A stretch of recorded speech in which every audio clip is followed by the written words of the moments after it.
ஐயப்ப பக்தர்கள் மறந்தும் கூட இந்த கார்த்திகை மாதத்தில் சில தவறுகளை மட்டும் செய்து விடாதீர்கள். நீங்கள் ஐயப்ப பக்தராக இருந்தால் இந்த வீடியோவை லைக் செய்து சாமியே ஐயப்போ என்று பதிவிட்டு எங்களின் இந்த பொதுநலம் சேனலை சப்ஸ்கிரைப் செய்து கொள்ளுங்கள்.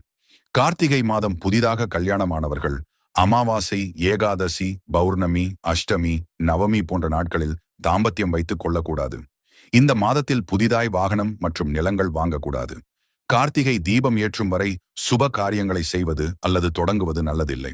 கார்த்திகை மாதம் ஐயப்பனுக்கு விரதம் இருப்பவர்கள் தரையில் பாய் இல்லை துண்டு விரித்து மட்டுமே தூங்க வேண்டும். கார்த்திகை மாதத்தில் நீங்கள் பயன்படுத்திய விளக்குகளை யாருக்கும் தானம் கொடுக்கக்கூடாது. இது பிரம்மஹத்தி தோஷத்தை உண்டாக்கும். பயன்படுத்திய பழைய வெண்கல பாத்திரங்களையும் தானம் செய்யக்கூடாது. இந்த மாதத்தில் விளக்கு புதிதாய் வாங்கி தானம் செய்தால் 7.5 சனியிலிருந்து விடுபெறலாம். அதேபோல் கோவிலை சுத்தம் செய்தால் தோஷங்கள் நீங்கும்.